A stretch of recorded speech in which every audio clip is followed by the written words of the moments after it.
السلام علیکم ناظرین، میرا نام نگینہ ہے۔ میری عمر 19 سال ہے۔ میری شادی ہونے والی تھی اور میرا شوہر کا نام نبیل تھا۔ میرے شوہر کی عمر تقریباً 22 سال تھی اور وہ ایک خوبصورت اور گبرو جوان تھا۔ میری فیملی ٹوٹل 4 افراد پر مشتمل ہے۔ ہم 2 بہنیں اور امی ابو۔ میرے ابو کا اپنا کاروبار تھا اور ابو کی کپڑے کی دکان تھی، اس لیے ہم کھاتے پیتے گھرانے سے تعلق رکھتے تھے۔ میرے شوہر نبیل مجھے کالج میں ملے تھے اور ہماری دوستی ہو گئی تھی۔ اس کے بعد میں نے اپنے ابو سے امی سے بات کی تو میرے ابو امی نے میرا رشتہ میرے شوہر نبیل سے طے کر دیا تھا، کیونکہ نبیل بھی ایک کھاتے پیتے گھرانے سے تعلق رکھتے تھے اور میرے امی ابو کو اپنے جیسے ہی امیرہ کبیرہ گھرانے والے چاہیے تھے، اسی لیے انہوں نے بآسانی ہی میرا رشتہ میرے ہونے والے شوہر نبیل سے طے کر دیا تھا۔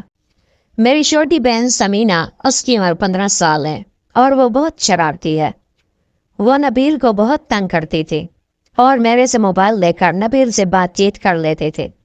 میں نے کئی بار اس کو سمجھایا تھا کہ تم نبیل سے بات مت کیا کرو، کیونکہ اس سے بات کرنے کا حق میرا ہے اور وہ میرے ہونے والے شوہر ہیں، لیکن وہ یہ بات نہیں سمجھتی تھی اور وہ شرارتاً نبیلہ سے ہنس ہنس کر باتیں کرتی رہتی تھی۔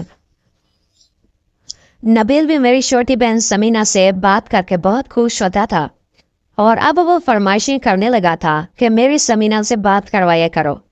مجھے یہ بات ہرگز اچھی نہیں لگتی تھی کہ میرا ہونے والا شوہر میری چھوٹی بہن پر بھی نظر رکھے اور اس سے بات کرے، لیکن دن بدن نبیل کا دھیان سمینہ کی طرف جا رہا تھا اور مجھے اس بات کی کافی ٹینشن تھی۔ ایک دن میں کالج سے واپس آئی تو سمینہ گھر پر ہی تھی، جو کہ اس کے پیپر ہو گئے تھے اور وہ گھر پر ہی رہتی تھی، اور میں جب کالج جاتی تھی تو میرا موبائل سمینہ کے پاس ہوتا تھا۔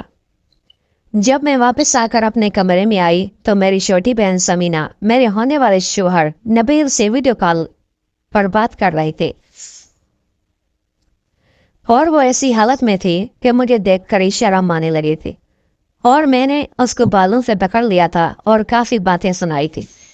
اس کے بعد میں نے اپنے شوہر نبیل کی بھی کافی کہ تم میری بہن کے ساتھ ہی چکر چلا رہے ہو تو وہ معافی مانگنے لگا تھا۔ ایک دن میں نے نبیل سے ملنے کا پلان بنایا تھا اور میرے دوست نے ایک ترکیب بتائی تھی کہ تم نبیل سے شادی سے پہلے ہی ملو اور اس کے ساتھ میاں بیوی والا کھیل کھیلو، اس کے بعد نبیل کا دھیان تمہاری طرف ہو جائے گا اور وہ تمہاری بہن سے بات نہیں کرے گا۔ مجھے بھی اس کی یہ ترکیب اچھی لگی تھی اور میں نے نبیل سے ملنے کا پلان بنایا تھا۔ نبیل نے ہوٹل میں کمرہ بک کروایا اور مجھے وہاں لے کر پہنچ گیا تھا۔ مجھے بھی نبیل سے میاں بیوی والا کھیل کھیلنے کی کافی جلدی تھی۔ جب ہم کمرے میں گئے تو نبیل میرے ساتھ بیٹھ کر ہنس ہنس کر باتیں کرنے لگے تھے۔ میں نے اس کو کافی ڈانٹا تھا کہ تم میری بہن سے ایسا چکر چلا رہی ہو۔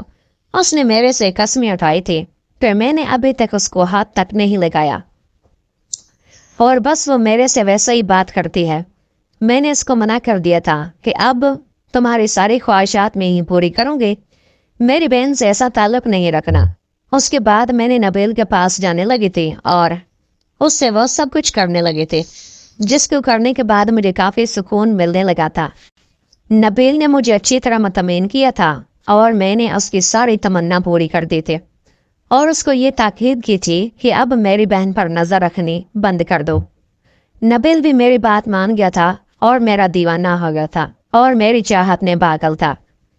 اب وہ بار بار میرے سے ملنے کی تمنا کرتا اور میں اس کی تمنا کو پورا کر دیتی اور اس سے مل کر خود بھی سکون لے لیتے تھے۔ اس طرح میں نے اپنی بہن سمینہ کو اپنے ہونے والے شوہر نبیل سے جدا کر دیا تھا اور اپنی محبت کو پا لیا تھا۔ تقریباً 2 سال بعد میرے ماں باپ نے میری شادی نبیل سے طے کرتی تھی اور پھر سے اس کے بعد